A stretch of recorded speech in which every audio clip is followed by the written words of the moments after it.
أما بعد أعوذ بالله السميع العليم من الشيطان الرجيم بسم الله الرحمن الرحيم قال الله تبارك وتعالى في القرآن الحكيم ألف لام ميم ذلك الكتاب لا ريب فيه هدى للمتقين آمنت بالله صدق الله العظيم ونحن على ذلك لمن الشاهدين والشاكرين والحمد لله رب العالمين إن الله وملائكته يصلون على النبي يا أيها الذين آمنوا صلوا عليه وسلموا تسليما الصلاة والسلام عليك يا رسول الله وعلى آلك وأصحابك يا حبيب الله الصلاة والسلام عليك يا شفيع المذنبين وعلى آلك وأصحابك يا رحمة للعالمين بعد حمد و صلاة گرامی قدر اہل اسلام، قرآن حکیم اللہ تعالیٰ کی نازل کردہ کتابوں میں سے آخری کتاب ہے، اور مومن کے لیے ضروری ہے کہ وہ قرآن کریم کی زیر و زبر پر بھی ایمان لائے اور کسی آیت میں شک و شبہ نہ رکھے، کیونکہ یہ وہ کتاب ہے جس میں شک کی گنجائش نہیں۔ سورہ بقرہ آیت نمبر 2 میں اللہ تعالیٰ نے ارشاد فرمایا الف لام میم ذالک الکتاب لا ریب فیہ ھدی للمتقین، وہ بلند رتبہ کتاب مراد قرآن کریم، کوئی شک کی جگہ نہیں، اس میں ہدایت ہے ڈر والوں کو۔ قرآن کریم اللہ تعالیٰ نے نبی آخر الزمان جناب محمد مصطفیٰ صلی اللہ علیہ وآلہ وسلم پر نازل فرمایا،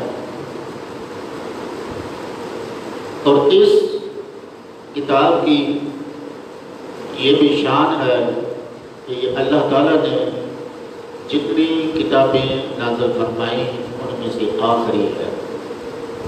وجہ کیا ہے کہ جس نبی پر اللہ تعالیٰ نے یہ کتاب نازل فرمائی وہ نبی آخری، حضور علیہ السلام پر رب کائنات نے نبوت کا دروازہ بند کر دیا، آپ کے بعد کوئی نبی نہیں۔ لہذا چونکہ یہ اللہ تعالیٰ کی طرف سے آخری ہدایت نامہ ہے، اس لیے اللہ تعالیٰ نے اس کی حفاظت کا ذمہ اپنے ذمہ کرم پر لیا ہے۔ اس سے پہلے بھی اللہ تعالیٰ نے کتابیں نازل فرمائی، صحیفے عطا فرمائے، لیکن پچھلی قوموں میں ان کتابوں اور صحیفوں کے ساتھ کیا سلوک ہوا کہ انبیاء کو اللہ تعالیٰ نے جو کتابیں عطا فرمائیں، صحیفے عطا فرمائے، بعد میں ان کی امتوں نے ان کتابوں میں تبدیلیاں کر دیں، تحریفیں ہو گئی، اور اپنی من منشا کے قوانین، اصول و ضوابط اور من گھڑت انداز ان لوگوں نے ان کتابوں میں شامل کر دیے۔ اب قرآن حکیم چونکہ اللہ کی آخری کتاب ہے اور جناب محمد مصطفیٰ صلی اللہ علیہ وآلہ وسلم کے قلب انور پر نازل ہونے والا یہ آخری کلام ہے، اور اس کا دائرہ کار قیامت تک کے لوگوں کے لیے ہے۔ یہ کتاب قیامت کے آنے سے پہلے جو آخری لمحات ہوں گے ان لوگوں کے لیے بھی راہ ہدایت ٹھہری، اس لیے نبی کائنات کے بعد اس کتاب کو اصل حالت میں رکھنا ضروری تھا. سو رب کائنات نے ارشاد فرمایا نحن نزلنا ذکر وإنا لہ لحافظون کہ بے شک ہم نے ہی اس کتاب کو اتارا ہے اور ہم ہی اس کی حفاظت کرنے والے. اب اس کتاب میں کسی بھی قسم کی کمی بیشی کی گنجائش نہیں ہے، اور یہ اس کے محفوظ کرنے کا ایک انداز یہ بھی ہے کہ اگر کوئی قرآن پڑھ رہا ہو اور پڑھتے ہوئے اس سے کوئی لفظ غلطی سے اصل کی جگہ دوسرا نکل آئے تو پیچھے کھڑے ہونے والوں میں بے شمار ایسے ہوتے ہیں جو اس کی تصحیح کرنے کے لیے موجود ہوتے ہیں، حکمت دے دیتے ہیں. کئی سال گزرے،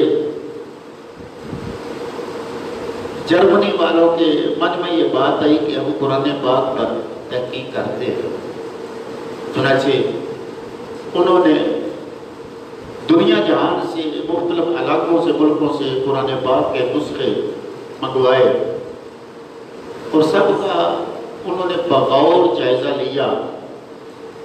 تو وہ یہ دیکھ کر حیران ہو گئے کہ نسخہ چاہے ہند سے آیا ہے یا سندھ سے آیا ہے، شرق سے آیا ہے یا غرب سے آیا ہے، سارے نسخے ایک دوسرے کے ساتھ مسابقت اور مماثلت رکھتے ہیں، کسی میں بھی ایک زیر اور زبر کا فرق نہیں ہے.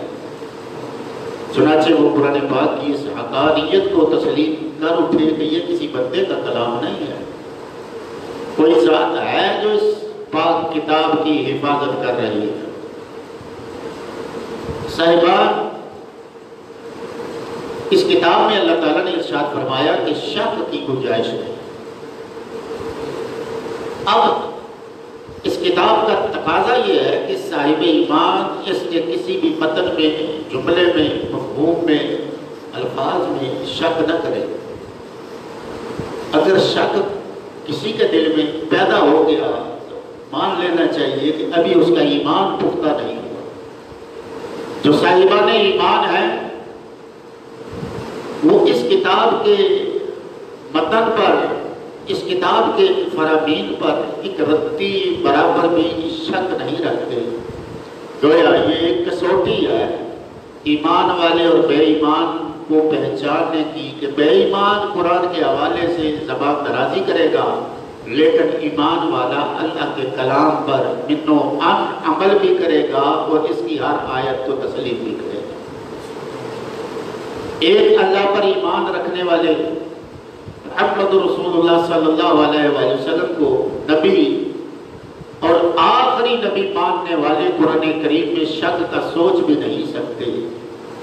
جو قرآن کریم میں شک کرے گا وہ اللہ تعالیٰ کی الوہیت اور محمد رسول اللہ صلی اللہ علیہ وآلہ وسلم کی رسالت پر بھی شک کرے گا، کیونکہ یہ کتاب اللہ تعالیٰ نے نازل فرمائی ہے. حضرت جبریل امین علیہ السلام اللہ تعالیٰ سے قرآن لے کر اللہ تعالیٰ کے حبیب محمد صلی اللہ علیہ وآلہ وسلم کے پاس تشریف لاتے اور حضور اقدس صلی اللہ علیہ وآلہ وسلم جبریل سے قرآن لیتے. قرآن اللہ تعالیٰ سے لینے والے جبریل امین ہیں اور جبریل امین سے قرآن لینے والے محمد رسول اللہ صلی اللہ علیہ وآلہ وسلم خود امین ہیں. لہذا قرآن کریم میں کوئی شک نہیں ہو سکتا. اللہ تعالیٰ نے قرآن کریم کی پہلی آیت مبارکہ میں واضح فرما دیا کہ اس میں ریب کی، عیب کی، شک کی گنجائش ہی نہیں ہے، تاکہ قرآن کریم پڑھنے والا اس ابتدائی سبق سے یہ سمجھ جائے کہ جس کتاب کو میں پڑھ رہا ہوں یہ عین اللہ کی طرف سے ہے اور اس میں نہ کوئی کمی ہو سکتی ہے نہ بیشی ہو سکتی ہے. لہذا پڑھنے والا پورے ایقان سے اور پورے ایمان سے اور پورے دھیان سے قرآن پاک کا مطالعہ کرتا ہے. اللہ اکبر. اور مسلمان بھی اپنے اولا و اعلیٰ منصب تک تب ہی پہنچے گا اگر قرآن کریم کو من جانب الہی تسلیم کرے گا۔ اب آئیے قرآن حکیم کی یہ عظمت اور شان۔ اللہ تعالیٰ ارشاد فرماتا ہے ھدی للمتقین، یہ وہ کتاب ہے جو متقین کو ہدایت دیتی ہے۔ گویا قرآن پڑھتے سب ہیں، آپ سن کر حیران ہو گئے کہ آج اقوام عالم میں قرآن پاک کا مطالعہ بہت زیادہ ہے۔ لوگ دیکھ رہے ہیں، پرکھ رہے ہیں، جانچ رہے ہیں، اس کتاب کو پڑھ رہے ہیں، لیکن پڑھنے کے اعتبار سے تو کسی پر کوئی پابندی نہیں، لیکن قرآن یہ کہتا ہے کہ میں ہدایت اسے دوں گا جو تقوی والا ہے۔ گویا قرآن کا حقیقی معنوں میں فیض اگر کھلتا ہے تو متقی پر کھلتا ہے۔ اور یاد رکھیں قرآن کریم وہ بیس ہے، وہ بنیاد ہے کہ جس پر عمل کرنے کی وجہ سے اللہ تعالیٰ بندوں میں سے اپنے ولی تلاش کر لیتا ہے، اپنے ولی بنا لیتا ہے۔ اپنے ولی رب کائنات ان کو اپنی دوستی اور محبت کے حصار میں لے جاتا ہے۔ ان اولیاء الا المتقون، اللہ تعالیٰ قرآن پاک میں ارشاد فرماتا ہے کہ میں ولی بناتا ہی اسے ہوں جو تقوی والا ہوتا ہے۔ تو جب ایک ایمان والا قرآن کو اپنے لیے سرمایہ حیات سمجھتا ہے، اس کا دل و جان سے مطالعہ کرتا ہے اور اس کے مضامین پر عمل کرنے کی وہ صحیح و کوشش کرتا ہے، تو رب کائنات اس کے لیے ایک تو ہدایت کے دروازے کھول دیتا ہے اور دوسرے ولایت کے دروازے بھی کھول دیتا ہے۔ صاحبان، اللہ تعالیٰ نے سورہ بنی اسرائیل میں آیت نمبر 9 میں ارشاد فرمایا کہ بے شک یہ قرآن وہ راہ دکھاتا ہے جو سب سے سیدھی ہے، اور خوشی سناتا ہے ایمان والوں کو جو اچھے کام کرے اور ان کے لیے بڑا ثواب ہے۔ قرآن کریم کو راستہ دکھلاتا ہے جو سیدھا بندے کو اللہ تک پہنچاتا ہے۔ راہ توحید کے متلاشیوں کو قرآن کریم سے ہی توحید کا راستہ مل سکتا ہے۔ آج تو لوگ ادھر ادھر کے بھی طریقے اختیار کرتے ہیں خدا کے پانے میں، لیکن یاد رکھیں خدا کو پانے کا سب سے سہل، آسان اور بہترین ذریعہ، سبب اور رستہ اگر ہے تو وہ قرآن حکیم کی تلاوت ہے۔ کسی نے کسی بزرگ سے پوچھا کہ مجھے کوئی وظیفہ بتائیں، تو اس نے کہا کہ اب بھی تیرے لیے کسی وظیفے کی گنجائش رہ گئی ہے؟ وہ کہنے لگا حضرت بات کی ذرا وضاحت کریں۔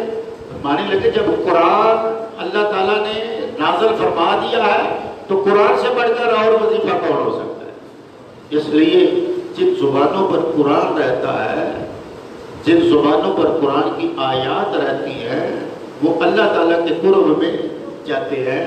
اور یاد رکھیں ساری دنیا ایک ظلمت ہے اور قرآن نور ہے، اور قرآن پڑھنے والا ہمہ وقت نور کی بارش میں ہوتا ہے کہ جس جگہ پر قرآن حکیم کی تلاوت کی جاتی ہے وہاں اللہ تعالیٰ کے فرشتے نازل ہوتے ہیں اور اس قرآن کی تلاوت کو پڑھنے والے کی زبان سے سنتے ہیں، اور جا کے اللہ کی بارگاہ میں کہتے ہیں مولا فلاں بستی کا فلاں بندہ تیرے پاک کلام کی تلاوت کر رہا تھا۔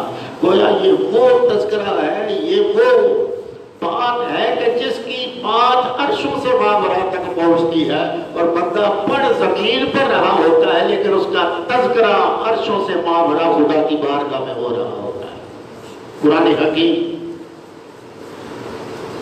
یہ وہ کتاب ہے کہ جو بندے کو اللہ وحدہ لا شریک اور رسول پاک صلی اللہ علیہ وآلہ وسلم سے ملا دیتی ہے۔ لیکن قرآن پڑھنے والے کا سیدھا رابطہ اس قرآن کی برکت سے صاحب قرآن کے سینے تک ہو جاتا ہے۔ اس کا تعلق نبی کائنات جناب محمد مصطفیٰ صلی اللہ علیہ وآلہ وسلم کے دل تک ہو جاتا ہے۔ ہر بندہ یہ چاہتا ہے کہ یار میری کوشش ہے کہ فلاں میرا محبوب ہے اور میں اس کے دل تک پہنچ جاؤں، اور اس دل تک پہنچنے کے لیے وہ 100 جتن کرتا ہے، 100 طریقے اختیار کرتا ہے۔ صاحبان، ایک مجازی عشق والا اپنے محبوب کے دل تک پہنچنے کے لیے 100 طریقے اختیار کرتا ہے۔ اگر تو چاہتا ہے کہ تیرا رابطہ اور تعلق دل مصطفیٰ صفحہ سے ہو جائے تو آج سے قرآن پڑھنا شروع کر دے. تیرا رابطہ حضور کے سینہ اقدس سے ہو جائے گا. اللہ اکبر. ایسے مومنین جو قرآن پڑھتے ہیں یہ قرآن کریم انہیں سیدھا جنت میں لے جاتا ہے. قرآن سے بڑھ کر علم کوئی نہیں ہے. اگر کوئی یہ دعویٰ کرے کہ میرے پاس قرآن سے بڑا علم ہے تو اپنے دعوے میں جھوٹا ہے. قرآن اللہ تعالیٰ کے عطا کردہ علوم میں سے آخری علم ہے، اور اس قرآن میں اللہ تعالیٰ نے ہر شے کا بیان رکھ دیا ہے. جب ہر شے قرآن سے ہی میسر ہے تو پھر ادھر ادھر منہ مارنے کی کوشش نہیں کرنی چاہیے. ہم وقت قرآن حکیم کی تلاوت کرنی چاہیے. دنیا جہان کی جتنی کتابیں ہیں ان کو پڑھیں گے تو بس ایک کتاب پڑھنے کا مزہ آئے گا، لیکن قرآن ایک ایسی کتاب ہے کہ اس کا لطف بندے کو پڑھتے ہوئے بھی آتا ہے، پڑھتے ہوئے بھی آتا ہے، اور حشر میں اٹھے گا تو پھر بھی یہ کتاب اسے لطف عطا کرے گا. اس کا لطف دائمی ہے. وجہ کیا ہے؟ یہ کتاب خود دائمی ہے، ہمیشہ رہنے والی ہے. آئیے دعوت فکر ہے کہ ہم نے قرآن کو پسے پشت ڈال دیا ہے. تحیہ کریں کہ آج کے بعد قرآن پاک کی آیات کی تلاوت کریں گے، اور یاد رکھیں جو قرآن پاک کی ایک آیت کی تلاوت کرتا ہے وہ ساری رات میں اگر 100 نفل پڑھے تو اسے اتنا ثواب نہیں ملتا جتنا قرآن کی ایک آیت پڑھنے سے ملتا ہے. اللہ اس قابل عمل کتاب پر عمل کرنے کی توفیق عطا فرمائے، اور ان تمام دیگر علوم سے بچائے جو رب کی معرفت سے بندے کو دور کرتے ہیں. اور پیغام یہی ہے کہ ہم نے آج قرآن کو چھوڑ دیا ہے، بھلا دیا ہے. ہم قرآن سے وفا نہیں کر رہے. اسی لیے کسی نے کہا تھا کہ در سے قرآن اگر تو نے نہ بلایا ہوتا، یہ زمانہ نہ زمانے نے دکھایا ہوتا. چاٹ لی تو نے فلسفہ انگلش کی مگر، کاش بھولے سے قرآن کو بھی سینے سے لگایا ہوتا. قرآن دنیا کا بھی نور ہے، قبر کا بھی نور ہے، حشر کا بھی نور ہے. اللہ عمل کرنے کی توفیق عطا فرمائے. وما علینا الا